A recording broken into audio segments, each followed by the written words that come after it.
에베소 1장 17절로 23절 말씀까지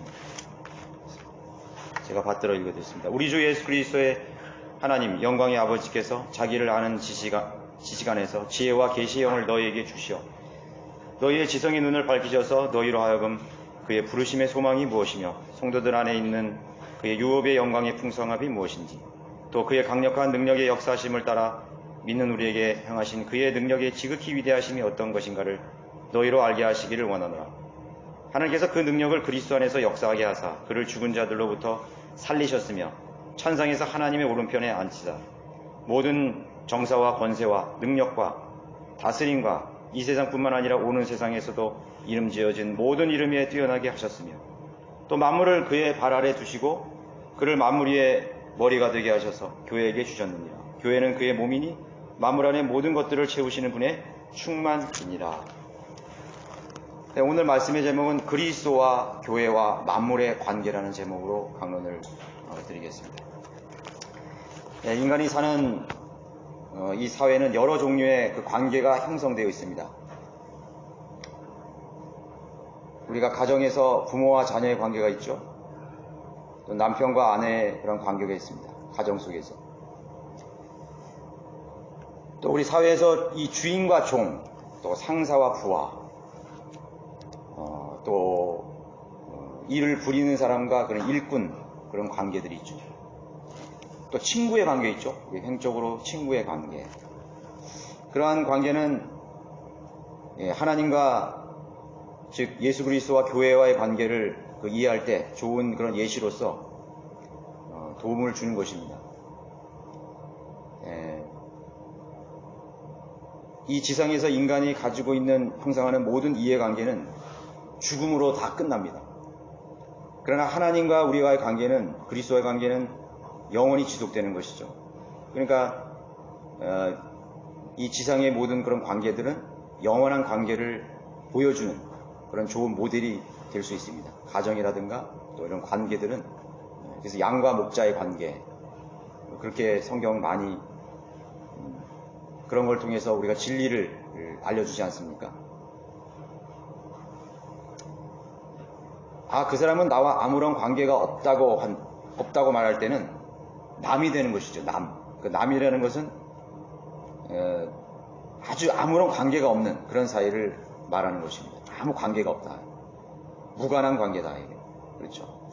세상은 하나님과 아주 무관한 관계로, 예수님은 자기와는 아무 관계가 없는 그런 무관한 존재로 그렇게 여기면서 살아가지만 실질적으로는 하나님을 떠나서는 살 수 없는 그런 관계로 형성이 되어 있는 것입니다. 특별히 거듭난 성도들의 모임을 우리가 교회라고 부르는데, 교회는 그리스도의 몸으로서 이 하나됨을 뜻하는 것입니다. 하나님 그리스도 안에서 하나된 그리스도의 몸, 그리스도와 우리가 하나된 것을 나타내는 것이죠. 그래서 그 좋은 모델이 바로 남편과 아내의 관계죠. 남편과 한 몸을 이루었다 이거죠. 하나된 관계. 그래서 교회를 그리스도의 신부라고 그렇게 표현을 하고 있는 것입니다. 실질적으로 그것이 실존이고, 우리 결혼이라는 것은 지상에서 만 가질 수 있는 그런 관계가 되는 것이죠. 죽으면 그것으로 부부관계는 영원한 끝나버리게 되는 것이죠. 그것은 영원한 관계를 설명해 주는 것입니다. 구약의 성도들을 누구였죠? 이스라엘 자손들이었죠. 이스라엘 자손들은 이 갈보리 이전에 하나님의 신부였습니다. 하나님의 신부. 갈보리 이후에는 교회가 그리스도의 신부였죠. 성자 예수 그리스도의 신부는 교회입니다. 그러나 성육신 하기 전에 하나님의 신부가 있었는데, 그 신부가 바로 이스라엘 백성이라고 말하는 것입니다. 여러분 그 호세아서에 아주 잘 설명하고 있죠. 그래서 성부 하나님의 신부는 이스라엘 민족이 되는 것입니다. 그래서 신약의 교회는 십자가를 통해 얻어진 독특한 그 백성인데, 그 신약의 교회는 이방인들을 포함하게 되는 것이죠. 유대인들과 이방이 그리스도 안에서 하나가 된 그 몸을 이루어서 그리스도의 신부로 탄생된 아주 새로운 그러한 유기체적인 몸을 형성하게 된 것입니다. 그래서 신약 교회는 시대적으로 갈보리 사건 이후임으로써 이제 유대인과 이방인이 공동체 이렇게를 이루게 된 것입니다. 자, 오늘은 그 그리스도, 즉 하나님의 관점에서 이 만물과 또 교회의 중요성, 귀중성, 그런 그 가치들, 만물의 가치와 교회의 가치, 그런 것에 대해서 우리가 한번 제가 말씀을 드려보고, 또 그 만물과 교회 그리고 그리스도의 관계의 연관성을 통해서 말씀을 제시하는 걸 통해서 한번 살펴보려고 하는 것입니다. 결국은 교회의 가치, 즉 나의 가치가 얼마만큼 큰 것인가를 한번 말씀을 드리는 것입니다. 첫 번째로는 예수 그리스도는 만물의 창조주이시고 머리가 되신다는 것입니다. 예수 그리스도는 머리가 되시는 것이죠. 머리가 되셨을 뿐 아니라 그분 창조주라고 말씀하고 있습니다. 천지 만물을 창조하신 사역에는 성부 하나님만이 하신 그런 사역이 아니었죠. 우리가 보통 하나님만이 그것을 하셨다고 그렇게 합니다. 우리가 성경을 공부하고 또 이제 살펴보면은 성부, 성자, 성령 그 삼위의 하나님이 함께 창조 사역을 이루셨다는 걸 볼 수 있습니다. 그래서 삼위의 하나님은 항상 하나였습니다. 창조 이전에도 성부, 성자, 성령은 하나이셨기 때문에 성부 하나님이 별도로 빠져나오셔서 그 창조만을 하신 것이 아니죠. 예수 그리스도도 마찬가지로 창조의 하나님이 되시는 거예요. 창조하신 부채자가 되는 것입니다. 골로새서 1장 15절에 기록되어 있습니다. 그는 보이지 않는 하나님의 형상이라고 그랬고, 또 1장 16절에서는 이는 만물이 그에 의하여 창조되되, 예수님을 말하는 거죠. 만물이 그에 의하여 또 그를 위하여 창조되었기 때문이라. 그래서 우리는 분명하게 예수 그리스도 그분은 그분에 의해서, 그분의 손에 의해서, 예수 그리스도의 손에서 만물이 형성되었다는 것을 우리가 배울 수 있는 것입니다. 또 여기 한 가지 또 우리가 주목할 만은 또 그를 위해서란 말입니다. 예수 그리스도를 위해서 만물이 창조되었다는 것에 주목할 수가 있는 것입니다. 여러분, 첫 번째 사람 아담은 예수 그리스도의 형상으로 지어진 첫 번째 인류였다는 걸 여러분 배우셨죠? 또 성경은 그렇게 설명하고 있습니다. 아담은 예수 그리스도의 형상으로 받은 첫 번째 사람이었습니다. 그래서 타락하기 이전에 그 에덴 동산과 그 안에 모든 그런 그 존재들, 동물이나 식물이나 수중생물이나 하늘에 있는 그 모든 그 생물체들을, 만물을 그 아담에게 맡겨주셨습니다. 아담에게 맡겨주셔서 그 이름들을, 식물의 이름들이랑 동물의 이름을 다 지어줬어요. 우리 현대 자연과학이나 식물학이나 동물학에서 그 종류들의 이름을 얼마나 많이 써요, 그죠? 헤아릴 수가 없잖아요. 그러니까 한 가지 종을 연구하는데도 수십 명의 과학자들이 다 달라붙어서 평생을 연구해도 다 이루지 못하잖아요. 수중생물, 어떤 나비를 종합한다, 무슨 수중생물의 물고기를 연구한다, 어떤 사람은 악어를 연구한다, 어떤 사람은 소나무를 연구한다, 그런 것도 다 알지는 못하는 거죠. 근데 그런 만물들의 이름을 그 아담은 다 부르고 그것을 이제 지배했다는 거, 다스리게 했다는 것입니다. 타락이 전에. 그런 권한이 주어진 것이, 그런 능력이 있습니다. 아담 자신에 대한, 하나님께서 아담이라는 첫 번째 인류를 만드실 때도, 우리가 지난 주에 우리 성경 공부를 했지만은, 아담 하나의 사람을 만드는 애도 성부, 성자, 성령님이 개입하셨죠. 예, 그 흙을 만드신 분은, 그 물질을 만드신 분은 성부 하나님이었죠. 흙으로 사람을 지으셨죠. 그 형상을 만든 것은 바로 예수 그리스도가 하신 것이고, 그 안에 생명의 호흡을 넣어 주셨을 때 살아있는 혼이 된 것은 그 성령님이 하신 거거든요.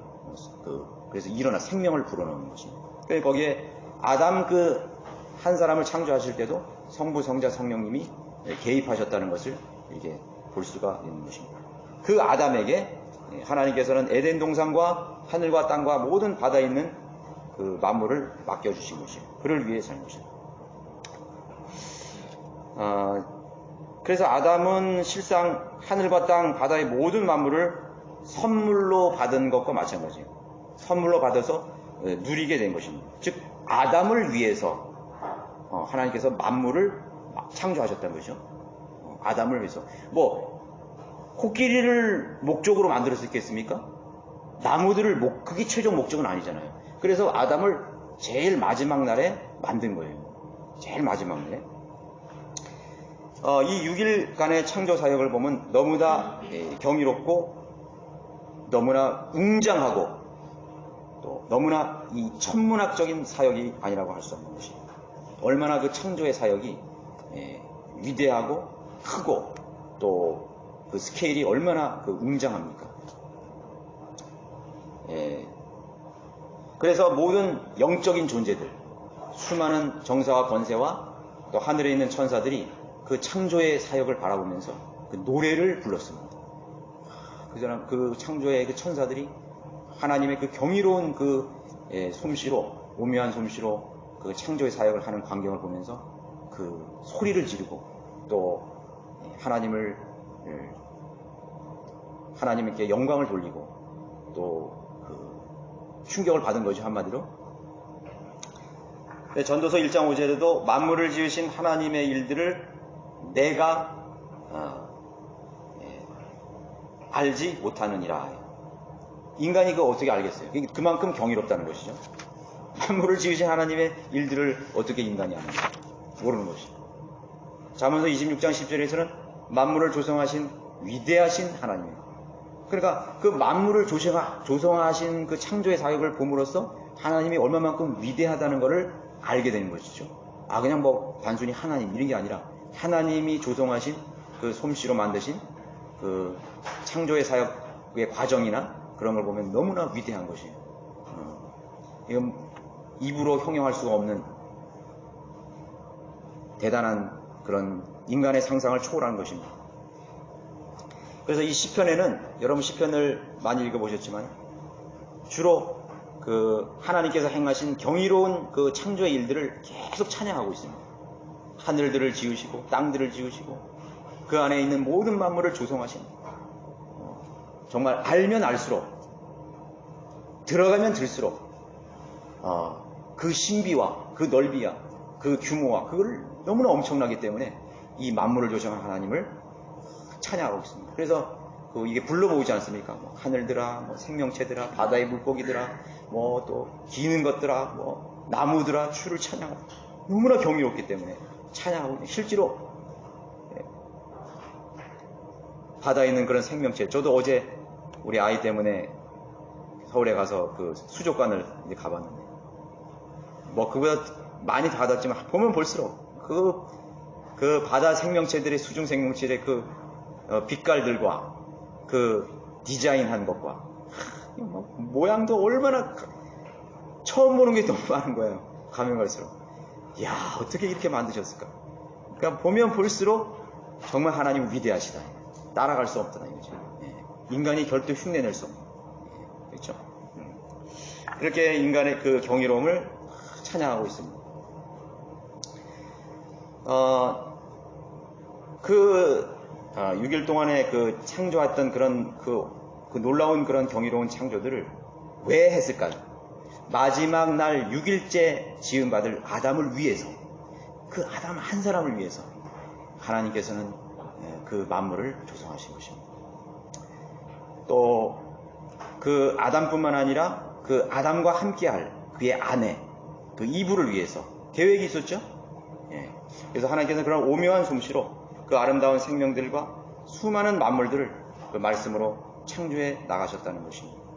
여러분, 건축가가 집을 지을 때 어떤 생각을 하게 될까요? 설계를 할 때 이렇게 집 자체를 아름답게 하기 위해서, 모르겠어요. 무슨 뭐 출품하려고 하는 사람은 집 자체를 아름답게 하려고 그랬지만, 그 설계를 하는 사람이나 그 시공하는 그런 업체들이나 그 모든 사람들이 그 집을 지으면서, 여러분 그 집 설계도를 봤습니까? 집 설계도를 보면요, 그냥 대충 뼈대만 나온 게 아니에요. 거기에 선까지 다 나와 있어. 그 파이프 라인까지 다 그려져 있는 거예요. 스위치 위치까지 있고요. 야, 문을 어떻게 방향을 하고, 심지어는 타일 색깔까지, 심지어는 그 벽돌의 개수까지 다 나와요. 지금은요. 그 집이라는 게 이게 보통 그 설계도가 보통이 아니라, 우리가 인간이 사는 그 집, 그 몇십 년 안 가는 그 집조차도 설계도를 지을 때 그렇게 디테일하게, 그렇게 상세하게 그 집을 짓더라고요. 각도 뭐 빛과 해가지고. 근데 그 집을 시공하거나 설계할 때 누구를 생각했어요? 집 자체가 아니잖아요. 거기에 살 강아지가 아니잖아요. 거기에서 살 사람을 생각하는 것입니다. 그러면 집을 가장 잘 지을 수 있어요. 모양을 뭐 예쁘게 하고 뭐 어떻게 색깔, 그게 아니라 내가 특별히 사랑하는 사람의 집을 짓는다고 생각할 때 한번 생각해 보세요. 내가 정말 아끼고 사랑하는 사람의 집을 짓는다고 생각할 때 그 집을 얼마나 여러분 아름답게 지으려고 하고 멋있게 지으려고 편리하게 지으려고 그러고, 그 모든 그 집에서 살 주인공의 모든 것을 조건을 맞춰서, 여름이면 여름, 겨울이면 겨울, 모든 것을, 응? 그 사랑하는 사람이 바라볼 그 시선을 또 다 생각하는 것이에요. 그렇게 짓지 않겠어요? 하나님께서 만물을 만드실 때 그 사랑의 대상인 아담과 이브를 위해서 이 만물을 지으신 것이에요. 주인공은 아담과 이브예요. 그죠? 그리고 그 수고를 기꺼이 그 수고에 자신의 시간과 모든 열정들을 바칠 것이에요. 그래서 만물은 완전하고 온전한 것입니다. 인간이 파괴해서 그렇지 만물은 너무나 질서 있고 조화롭고 있고, 정말 그야말로 코스모스, 그 질서의 그 유니버스, 질서로 딱 짜여진 한 첨의 오차도 없는 그 행성들과 궤도와 그 움직임들이 그대로 이렇게 하나님께서 그곳에 모든 걸 쏟으신 것입니다. 자, 그것을 느끼지 않을 수가 없어요. 하나님께서는 그거에 모든 것을 투자한 것입니다. 그리고 그 만물들의 사실은 실제적인 주인은 그것을 만드신 하나님이시죠. 하나님이 만드시니까 하나님이 당연한 것이죠. 또 그리스도가 그 만물의 주인이신 것입니다. 그러나 그것을 누구에게 주려면 아담에게 주시려고 지으신 것입니다. 아담에게 선물로 주려고 했던 것입니다. 그러나 시간이 흘러 하나님의 사랑의 대상이요 기쁨의 그 아들은 아담은 돌이킬 수 없는 실수를 하고 마는 것입니다. 사탄에게 속아서 범죄했죠. 즉 하나님과 약속을 깼습니다. 하나님의 약속을 깬 것입니다. 그리고 하나님의 법을 어기고 만 것이죠. 그 틈을 타서 이 우주의 두 번째 신인 마귀가 이 땅으로, 그 틈으로 들어온 것입니다. 그 실수를 통해서 들어온 것입니다. 그리고 아담이 가지고 있던 모든 것을 송두리 때 다 뺏어갔습니다. 아담이 누리는 그 하나님께서 주신 그 놀라운 선물들을 다 뺏어간 것입니다. 자신의 그런 지배하에 놓은 사망 권세가, 마귀가 다스리지는 사망 권세입니다. 그뿐입니까? 아담이 누리는 하나님이 주신 그 영원한 생명을 다 뺏어가버린 것입니다. 그 영을 죽여버리고 마귀의 그런 종으로, 죄의 종으로, 자기 자식으로 그렇게 유린해버린 것이죠.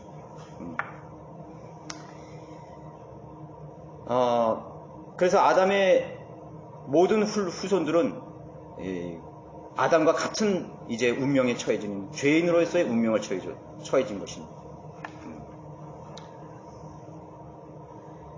만물은 사망 안에 놓이게 되어버린 것이죠. 자, 첫 번째로 하나님께서는 예수님은 이 만물의 주인이시고 그 만물을 아담에게 주시려고 했던 것입니다. 두 번째는 이 갈보리 십자가의 복음으로 이브를 탄생하게 하셨다는 사실을 우리가 주목할 수 있습니다. 갈보리 십자가의 복음이 뭐 이브를 탄생했냐? 여러분 물을 수 있지만 무슨 뜻이냐? 이브는 교회의 모형이죠, 그죠? 이브는 교회의 모형이 있습니다. 이브가 이 첫사람 아담의 죽음을 통해서 지음을 받았잖아요. 하나님께서 아담의 갈비뼈를 빼려고 할 때 살아있는 채로 뺄 수 있을까요? 살아있는 채로 갈비뼈를 뺀다? 맞지도 않고 뺀다? 그럼 있을 수 없는 일이에요. 저도 뭐 몇 주 전에 이렇게 병원에서 대장 검사할 때 뭐 아프다 그래가지고 힘들다 그래가지고 마취를 하는 거죠. 그럼 뭐 죽은 것 같이 되잖아요. 깨나 보니까 다 끝난 거야. 하나님께서 아담을 잠시 죽이신 거죠. 잠시 죽게 하신 것입니다. 왜냐하면 그것은 그 아담을 이브를 지으시기 위해서는, 탄생하기 위해서는 고통이 있어야 되기 때문에 그 고통을 잊어버리게 하기 위해서 어찌됐든 아담을 잠시 죽였고, 그래서 아담이 어떤 고통을 느꼈을까요? 고통에 대해서 나오질 않았어요. 근데 제가 생각할 때는 아담을 자칫 마취시켰을 것 같아. 하나님의 능력으로. 너 잠깐 깊은 잠에 좀 빠져라. 그래서 그 아담의 육체의 모든 기능을 마비시켜서 갈비를 빼서 그거를 토대로 해서 이브를 이제 탄생시킨 것이죠. 갈보리 십자가의 죽음을 통해서 그리스도의 신부인 교회가 탄생되었죠. 위대한 모형이 되는 것입니다. 하나님께서 예수 그리스도의 아내인 이브를 탄생시킬 때 하나님께서 예수 그리스도를 마취를 시켰나요? 그대로 그 고통을 다 감당하게 하셨습니다. 그거의 차이가 있어요. 그 고통을 그대로 십자가의 그 저주받은 그 고통을 그대로 담당하시게 하시고, 또 죽임으로써 그 갈보리의 그 고난을 통해서 예수 그리스도의 신부인 사랑하는 그 이브가, 즉 교회가 탄생이 된 것이죠. 사실 아담이 죄를 진 것은 아니었죠. 누가 죄를 졌어요? 이브가 죄를 졌죠. 아담은 그 현장에 없었잖아요. 이브가 뱀인 마귀에게 속아서, 빛의 천사로 나는 그 마귀에게 속아서 범죄하고, 이제 그것을 아담에게 이야기를 했잖아요. 이야기했다 이거죠. 막 아담에게 또 설교할 것입니다. 여러분, 그 사랑하는 자기 아내인 이브가 그 금단의 열매를 가져와서 성갈 악의 지식나무를 가서 그 설명을 한 거예요. 나 먹었다 이거죠. 뱀이 나타나서 그 말을 들었을 때 아담의 심정이 어떻겠어요? 청천벽력과 같은 그런 말로 들었을 거예요. 청천벽력과 같은 거. 돌이킬 수 없는 그 비극이 이제 아담의 머릿속으로 쫙 전개되는 것이죠. 내 이것을 먹으면 반드시 죽으리라. 그 아담은 그것을 생각지도 않은 것입니다. 하나님의 말씀을 지키는 것이죠.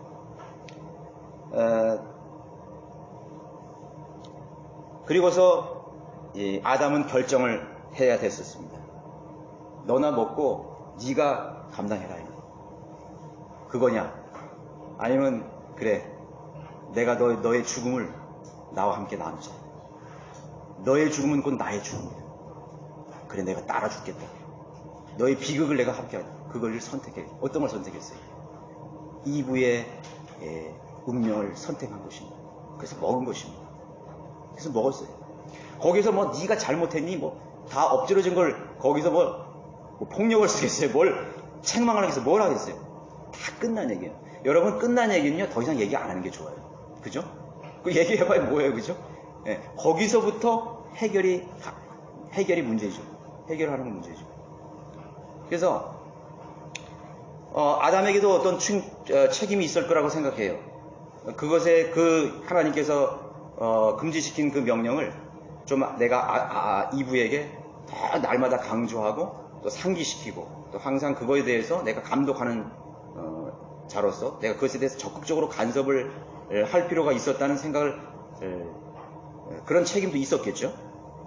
그럼 아무튼 범죄의 직접적인 원인은 이브였고 아담은 그 길을 따라가기로 했던 것입니다. 이브와 함께 죽음을 선택하는 것이죠. 자, 사랑이라는 것을 한번 여기서 또 우리가 생각해 볼 수 있는 것입니다. 사랑이라는 것은 이 아담과 이브의 관계를 봤을 때 영원한 하나됨을 말하는 것입니다. 영원한 하나됨. 그 운명이 즐겁든지 행복하든지 기쁘든지 슬프든지 그거는 관계가 없어요. 사랑이라는 것은 그것을 염두에 두지 않습니다. 사랑이라는 것은 영원한 저주와 슬픔도 함께 할 수 있는 것이 진짜 사랑이라는 것을 말해주고 있는 것입니다. 그래서 아담과 이브의 관계를 통해서 그 범죄 과정을 통해서 아담과 이브의 놀라운 사랑을 우리가 볼 수가 있는 것이죠. 그 맥락에서 우리는 갈보리의 십자가에서 하나님께서 우리를 사랑하신 그 사랑의 그 깊이를 우리가 생각해 볼 수가 있는 것입니다.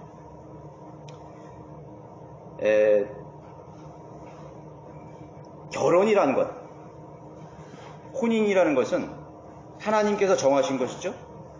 하나님께서 남자와 여자가 그 아비를 떠나서 한 몸을 이루는 것이며 그것은 사람이 갈라놓을 수 없다. 그렇게 말씀하셨는데 하나님의 사전의 용어에는 이혼이라는 것은 있을 수가 없는 것이 사실 결혼이라는 것은 사랑이 전제되어야 되는 것이고 그것은 그 사랑으로 전제됐을 때는 그 어떤 타의에 의한 결정이나 선택이 아니라 두 사람의 어떤 그 결혼이라는 선택 자체가 영원한 하나됨을 말하는 그런 사랑이라는 것을 뜻하고 있는 것이죠. 지옥에까지 갈 만한 사랑, 그것이 십자가의 하나님의 은혜였죠. 지옥에까지, 예수님은 실제로 지하 세계에 갔다 오셨지 않습니까? 그 죽음, 영혼을 위한 희생이었죠. 그러면 그 결혼이라는 것은 무엇이에요? 아담은 이브요. 이브는 곧 아담인 것입니다. 그 하나됨이라는 것을 우리가 결혼인 것은 어떤 나는 너고 너를 위해서 어떤 만남, 그것 자체에서 끝나는데 사실은 아담과 이브라는 것의 관계는 아담은 이브고 이브는 아담이에요. 그래서 유대인들이 수를 셀 때 여자의 수를 세지 않는 이유가 바로 거기 있다고 저는 생각을 해요. 남자의 수로, 남자가 더 귀하기 때문에 그런 게 아니에요. 20세 된 사람의 수를 셀 때는 남자의 수만을 센 것이 그 안에 아담이 포함되어 있는 것이에요. 그래서 우리 지역교회에서도 그렇게 말하잖아요. 몇 명 모이냐 이렇게 아니라 몇 가정이 모이냐 이렇게 얘기를 하거든요. 그래서 아담은 이브고 이브는 아담이다. 그 얼마나 그 하나됨을 표현할 수 있는 그 좋은 용어가 되겠습니다. 하나된 유기체죠, 그죠? 그런 것을 말하는 것입니다. 아담은 이브가 홀로 당해야 할 그런 죄와 죄값을 상상조차 하지 못했던 것이죠. 아담이 홀로 당한다는 것에서 상상하지 않았다는 거예요. 당연히 아담의 죄는 곧 나의 죄야. 나의 죄는 곧 아담의 죄. 그대로 받아들인 것입니다. 그래서 우리가 얘기할 때 첫사람 아담이 범죄했다고 그렇게 말하는 거죠. 실제로 아담이 속았는데 따로 그렇게 도지를 않는 것이죠. 아담이 그 이브를 처음 보고 말할 그 첫 번째 한 말이 뭔지 아십니까? 아시죠? 이는 이제 내 뼈들 중에 뼈요, 내 살들 중에 살이라. 창세기 2장 24절에 말한 것입니다. 내 뼈들 중에 내 뼈고 내 살이다. 그럼 그건 나지. 이브는 건 나예요. 나하고 너 차이를 두지 않는 거예요. 그러니까 그것이 사랑인 것입니다. 그것이 바로 하나됨이라는 것을 말해주고 있는 것이죠.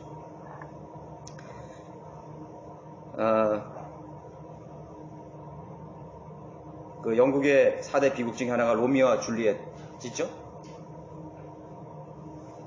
로미오가 줄리엣을 위해 죽었죠. 그 두 집안 사이의 원수 집안의 그 스토리도 성경의 스토리예요. 로미오와 줄리엣. 줄리엣은 로미오의 죽음을 보고 로미오는 줄리엣을 위해 죽었는데 줄리엣이 잠에서 깨어나 보니까 로미오가 죽어 있거든요. 그래서 로미오 없는 삶은 무의미가 없고 무가치하다 느껴서 또 그 약을 먹고 죽은 거예요. 그 뒤를 따라 죽은 거예요. 그 로미오가 잠시 이렇게 깨어나서 보니까 또 줄리엣이 죽어 있거든요. 그래서 또 그 약 먹고 죽는 거예요.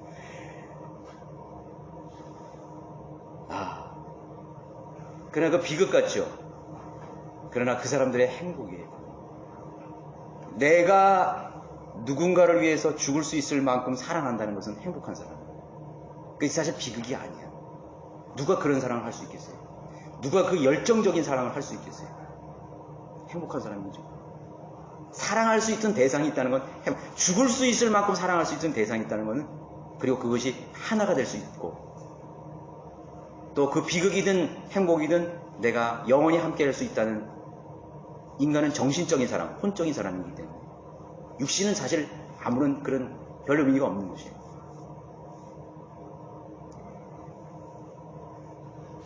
그것을 보여주는 것이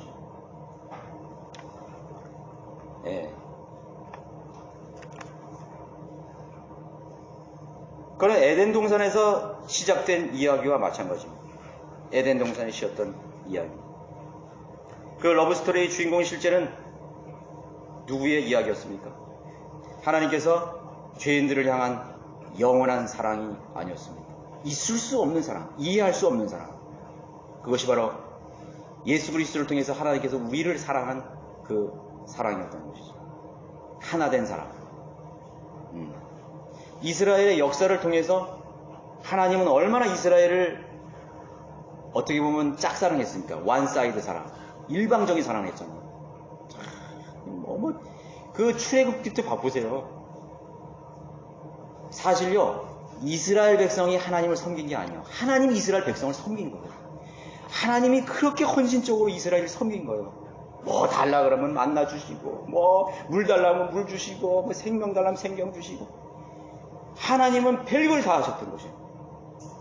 전쟁에서 이기게 해달라면 이기고, 울부짖으면 또 거기 가서 하고, 또 부르짖으면 거기가 또 하나님이 이스라엘 위해서 희생을 하셨어.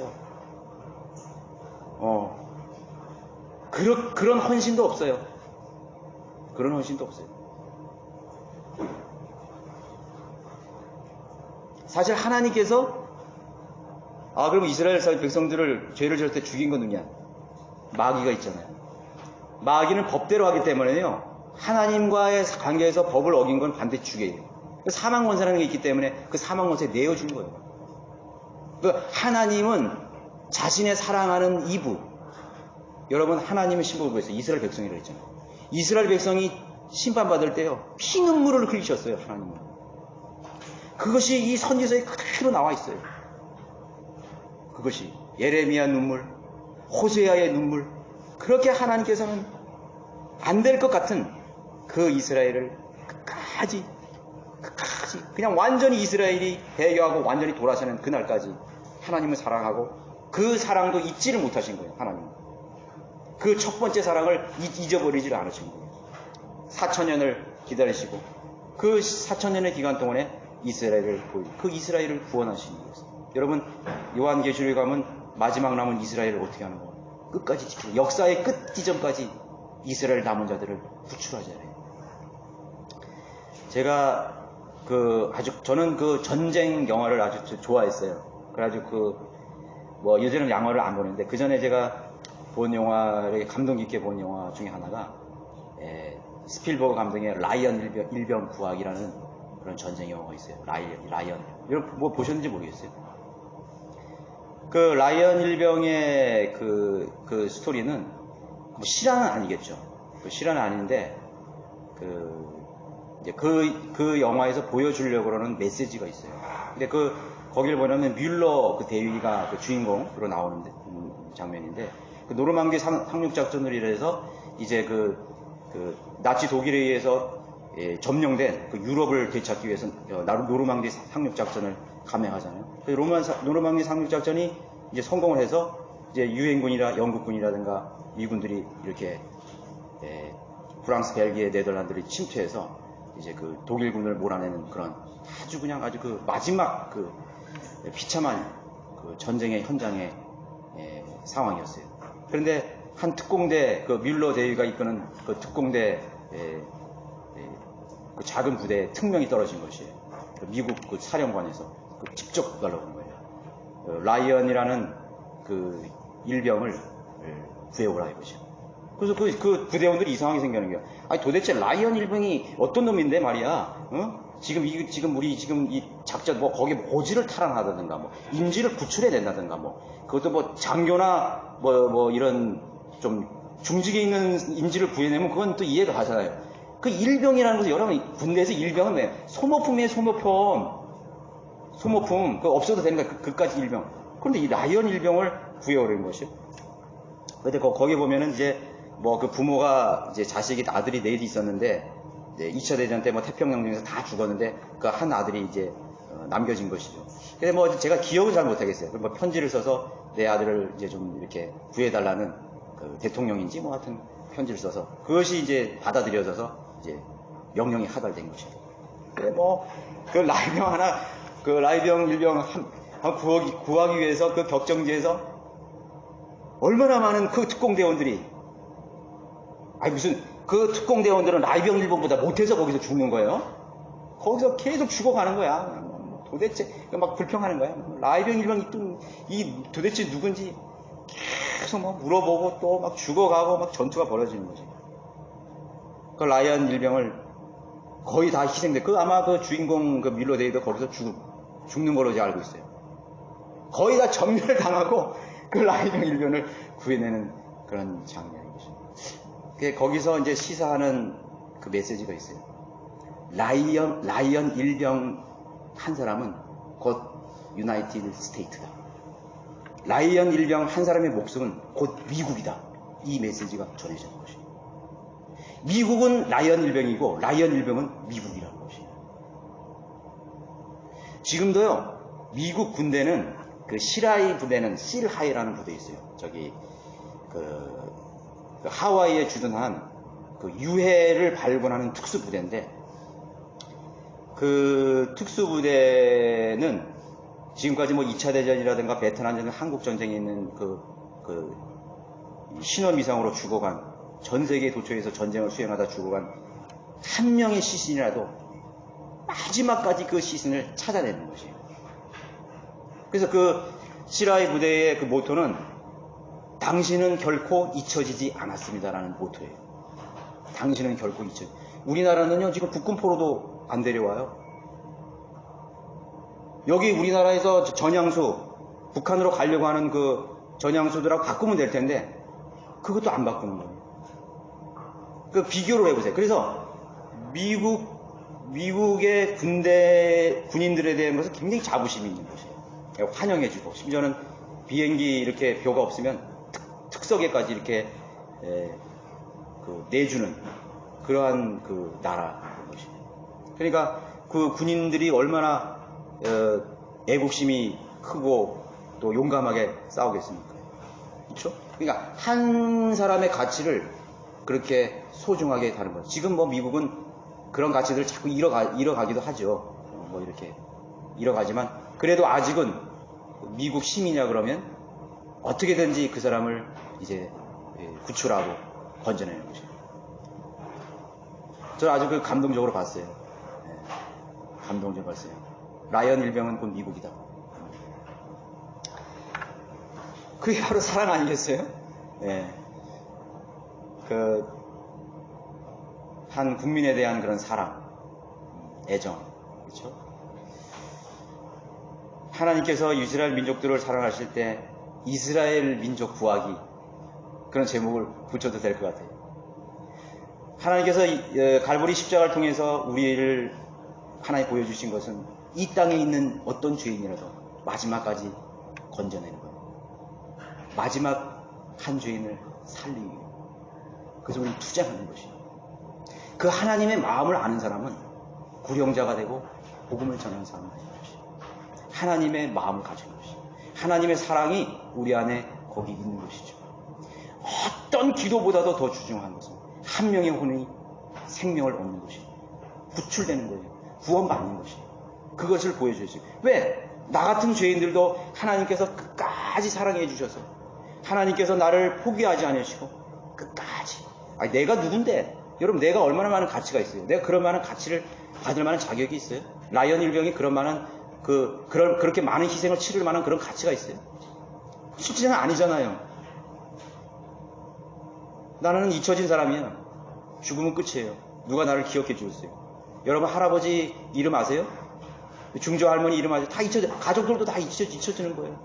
근데 하나님께서는 우리를 그토록 사랑하시고 우리를 마지막까지 쫓아오셔서 그 어떤 희생, 모든 것을 다 내어주고 찾았던 그 희생을 보여준 거라고 할 수 있는 것입니다. 두 번째 아담으로 오신 예수 그리스도께서 이해가 안 되는 사랑을 우리에게 보여주신 것이죠. 도대체 이해가 안 되는 사랑. 인간의 말로는 설명할 수 없는 그 사랑. 여기 이제 20절에 기록을 했는데 하나님께서 그 능력을 그리스도 안에서 역사하게 하셔서 그를 죽은 자들로부터 살리셨으며 천상에서 하나님의 오른편에 앉히셨다고 말씀하고 있습니다. 근데 여기 보면은 이제 그 능력이라는 말이 나와요. 20절에 보면 그 능력, 하나님께서 그 능력을 말씀하셨죠. 19절에서는 그의 강력한 능력의 역사하심을, 이 바울은 그것을 아주 강조하고 있습니다. 예수 그리스도의 그 공로로 탄생된 그리스도의 신부인 그리스도의 이부죠. 신부에게 주시는 그 능력을 말하는 것입니다. 교회에 주시는 그 능력. 19절에는 그의 강력한 능력의 역사하심이고 그의 능력의 지극히 위대하심을 알게 했다고 말하고 있습니다. 알게 하라고요. 그러니까 바울은 그 비밀을 알았는데 그 강력한 능력, 그 위대한 역사하시는 그 능력을 너희도 정말 알기를 원합니다. 에베소 교인들에게 너희도 그 능력의 역사하심을 알게 하시기를 원합니다. 그게 도대체 무엇인지, 그 의도가 무엇인지. 그래서 교회에게 주시는 그 지성의 눈을 뜨게 하셔서 지혜와 계시의 영을 우리에게 주셔서 17절에 지혜와 계시의 영을 너에게 주시어 우리의 지성의 눈을 밝히셔서 하나님께서 우리를 부르심의 소망이 무엇이고 그 유업의 영광의 풍성함이 무엇인지 그 능력을 통해서 너에게 알기를 원한다고 그렇게 말하는 것이죠. 그 눈을 떠라 이거는. 그걸 이제 알으라 이거죠. 알라고 말하는 것입니다. 교회에게 주시려는 그 능력, 교회에게 주시려는 그 유업의 그 영광의 풍요로움. 제가 그래서 자꾸 그 아담의 경우를 얘기하지 않습니까? 아담에게 주셨던 그 만물, 경이롭게 창조된 그 만물을 그 아담과 이브에게 주신 것이죠. 그것을 동일하게 우리에게 주셨는데 그거를 알 수 있는 눈이 뜨게 해달라고 기도하고 있는 것입니다. 그래서 세 번째로 우리는 성도가 알아야 할 그런 신비들이 있는데 만물도 이제 그리스도의 신부인 교회에게 주셨다고 말씀하고 있는 것입니다. 교회에게 주신 것이에요. 예수 그리스도께서 만물의 머리가 되게 하셨다고 그랬죠. 자, 22절에 보시면 만물을 그의 발 아래 두시고 그를 만물의 머리가 되게 하신 것입니다.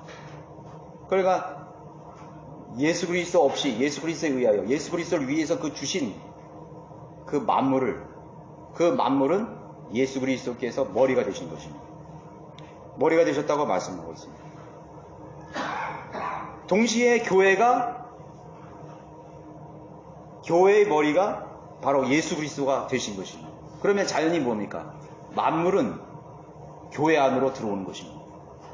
그래서 여기에서 이해할 수 없는 말이 있는데 교회는 그의 몸이니 만물 안에 모든 것을 채우시네 분의 충만이니라.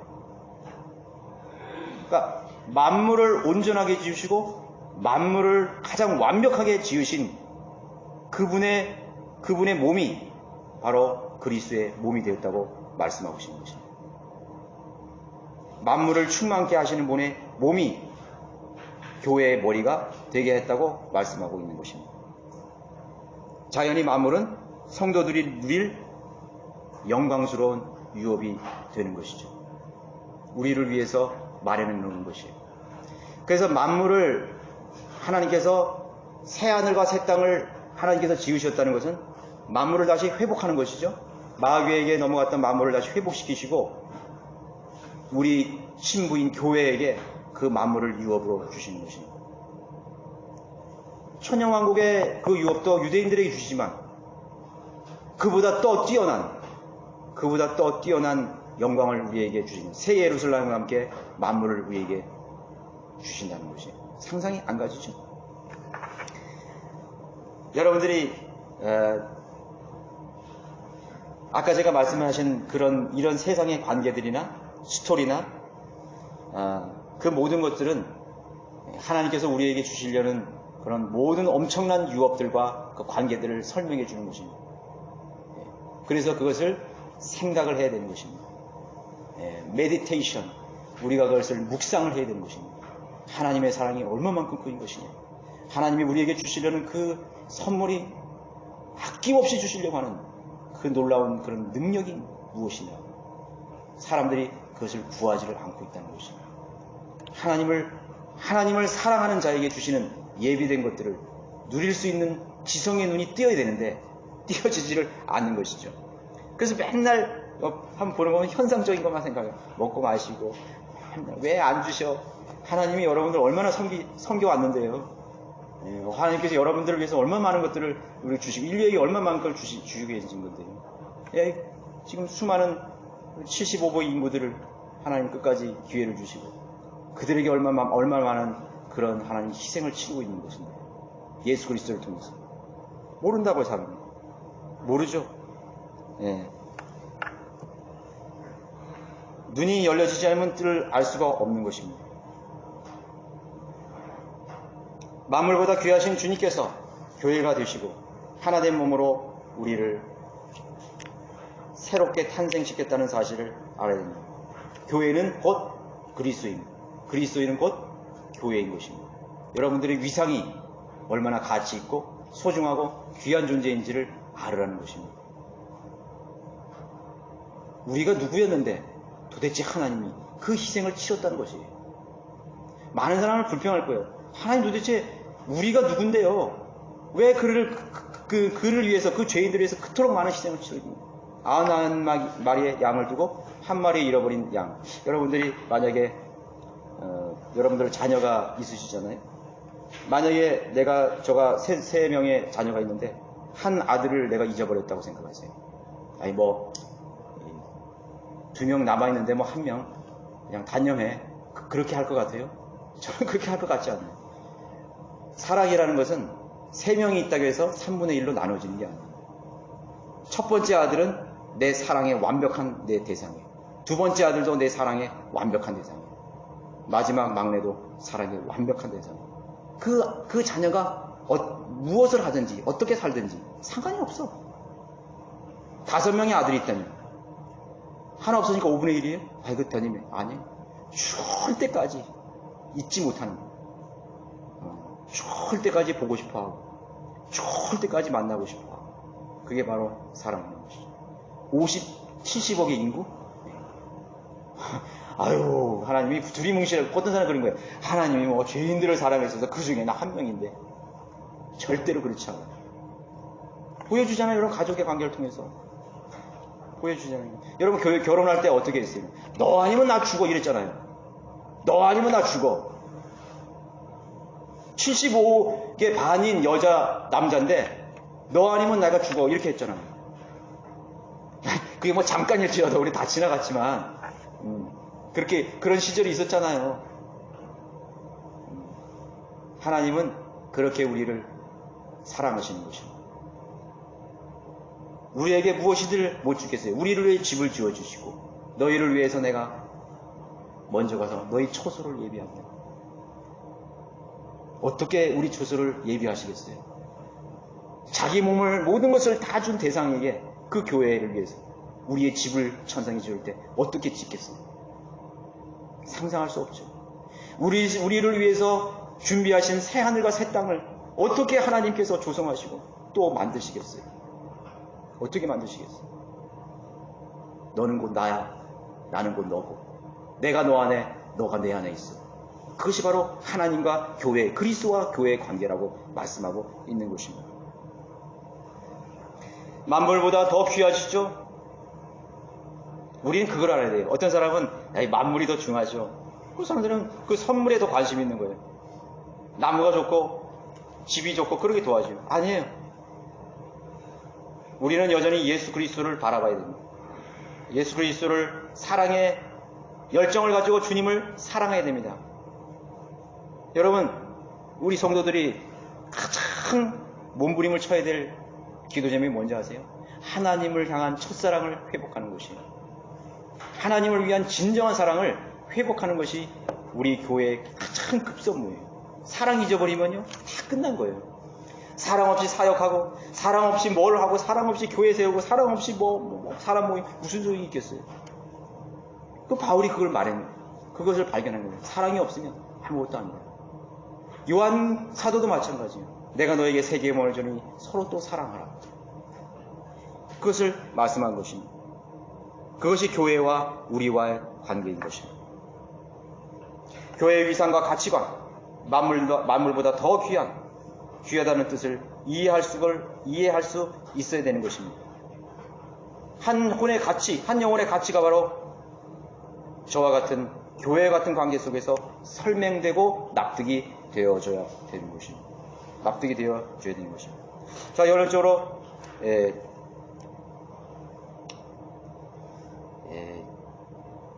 여러분 한 분 한 분은 하나님의 눈에 넣어도 아프지 않은 하나님의 아들들입니다. 자녀들입니다. 하나님의 자녀들이에요. 그래서 우리가 교회에서 어떤 누군도 업신여길 수가 없어요. 업신여길 수 없어요. 그래서 형제를 미워하는 사람은 그 사람의 마음속에 하나님의 사랑이 없는 사람이죠. 진리를 행하지 않는 사람이에요. 사랑하지 않는 사람이에요. 우리는요, 죄인들도 사랑하는 거잖아요. 죄인들 대 잃어버린 혼들도 사랑하는 거잖아요. 나하고 조금 생각이 틀려서 이렇게 하는 거예요. 아니, 끝까지 사랑하는 거예요. 사랑, 인내. 주님이 내가 몇십 년 당한 거는 생각지도 않으면서 꼬꼬장 지금 내 말 안 듣고 내가 이렇게 변화되지 않는 거에서 얼마나 우리 불평하는 거예요. 아니, 자기가 뭐 10년, 20년 방황하고 죄 짓고 사는 건 하나도 생각 안 하면서 막 정죄하고 그러는 거예요. 왜 빨리 변화되지 않는 거예요? 아니에요. 하나님과의 나의 관계를 이해하면요, 모든 것을 인내할 수 있어요. 언제까지든 기다릴 수 있는 것이에요. 그게 그리스도인의 삶입니다. 그리스도인의 믿음이고 사랑인 것입니다. 바울은 에베소 교인들에게 그것을 들었다고 했습니다. 너희의 믿음과 모든 성도를 향한 내가 사랑을 드려서 하나님께 감사한다고 말했습니다. 덧붙여서 그 풍성한 그 능력의 역사, 그 능력이라는 게 뭐예요? 20절에 보면 그 능력을 우리에게 주신 것은 하나님께서 그 능력을 그리스도 안에서 역사하게 하셔서 그를 죽은 자들로부터 살리셨고 천상에서 하나님의 오른편에 앉은 그 능력이라는 것은, 우리에게 주신 능력이라는 것은 예수 그리스도를 부활하게 하셨던 믿음, 예수 그리스도께서 죽음에까지 순종할 수 있게끔 했던 그 능력을 어디에 준다는 거예요? 우리 교회에게 준다는 것입니다. 그죠? 우리 교회에게 준다는 거예요. 그래서 우리 교회는 기꺼이 그리스도를 위해서 희생할 수 있는 것이에요. 나의 모든 것을 다 버릴 수가 있는 것이에요. 다 버릴 수가 있는 것이에요. 그것을 우리가 이해해야 되는 것입니다. 죽음보다 큰 사랑으로 얻어진 신부라는 사실을 여러분 잊지 마시기를 바랍니다. 수천, 수백, 수십억의 중에 하나에 불과한 것이 아니라, 그렇죠? 그건 산술적인 계산을 버려야 됩니다. 하나님 우리를 한 사람으로 사랑하고 있다는 사실을 알아야 되는 것입니다. 그렇게 사시기 바랍니다. 우리는 그것을 잊어버릴 때가 너무 많아요. 하나님 나를 얼마만큼 사랑했는지를 잊어버리는 많은 것이죠. 늘 불평하고 어떤 사람이 얘기하기를 내 생애 속에서 나의 생명을 버릴 만한 대상을 찾은 그 사람이 가장 행복한 사람이다. 그렇게 말을 했어요. 그래요. 내가 내 생명을 버릴 수 있을 만큼 만한 그런 가치를 여러분이 찾았다면 그분이 바로 예수 그리스도가 되시는 것이죠. 왜냐하면 그분이 나를 그렇게 사랑하셨기 때문에 나는 곧 그분이 되셨기 때문에 우린 그것을 잊고 있는 것입니다. 나는 예수 그리스도가 하나가 됐다는 그 사실을 잊고 있는 것입니다. 내가 얼마만한 가치 도대체 우리가 그러잖아요. 그 옛날에 그 찰스 황태자 누구죠? 비운의 다이아나가 원래는요 그 천민 출신 아니에요? 영국 황실의 황태자와 결혼하는 그 여인이 누구냐 이거. 그래서 그 찰스 황태자가 결혼할 때 뭐 1억 명의 사람들이 시청을 했다 그러잖아요. 1억 명 그 당시에. 그러면 전 세계 사람들이 다 궁금한 거예요. 아니 도대체 그 여자가 도대체 누구야? 찰스 황태자의 눈에를 사랑을 받을 만한 그 여자가 도대체 누구야? 알아봤더니 천한 유치원 교사야. 어린이집 교사였어. 이야 참 부럽다. 다 부러워하잖아요. 얼마나 비운의 짧은 그 영광, 짧은 사랑을 받았지만 이 세상에서 짧은 그러나 그 사건은 이 역사에 영원히 길이 남잖아요. 찰스 황태자의 사랑을 받은 그 행복한 여인. 그 행복은 짧게 지나갔지만 그 사랑은 짧게 지났지만 그렇죠? 천사들이 묻는 거예요. 아니 도대체 누구야? 도대체 하나님을 죽게 할 만큼 도대체 하나님이 그렇게 수천 년간 사랑할 만큼 그 변치 않고 끝까지 사랑할 만큼 사랑했던 그 대상이 도대체 누구야? 만물들이 다 놀라는 거예요. 만물들이 기이하다 이거야. 놀랍대요. 그 사랑을 받은 대상이 바로 나인 것입니다. 행복하지 않아요? 네. 어떻게 감격하지 않을 수 있어요? 성경을 읽다 어떻게 눈물이 안 날 수 있단 말이에요. 그죠? 그저 신약적인 지식 가지고 뭐 어떻고 중요하죠. 그거 중요해. 그러나 하나님과 나의 인격적인 관계 속에서 여러분 하나님 말씀을 읽는다. 늘 하나님의 그 북받치는 감동, 그 행복감이 내 생활이 어떻든지 내가 병들어도 내가 병원에 있어도 내가 거지로 살아도 나는 하늘과 땅을 지으신 만왕의 만주의 사랑을 받은 너무나 행복한 내가 신부란 사실에 늘 감격하며 그 기쁨이 죽는 순간까지 여러분들을 떠나지 않으리라 확신합니다. 모두 일어나셔서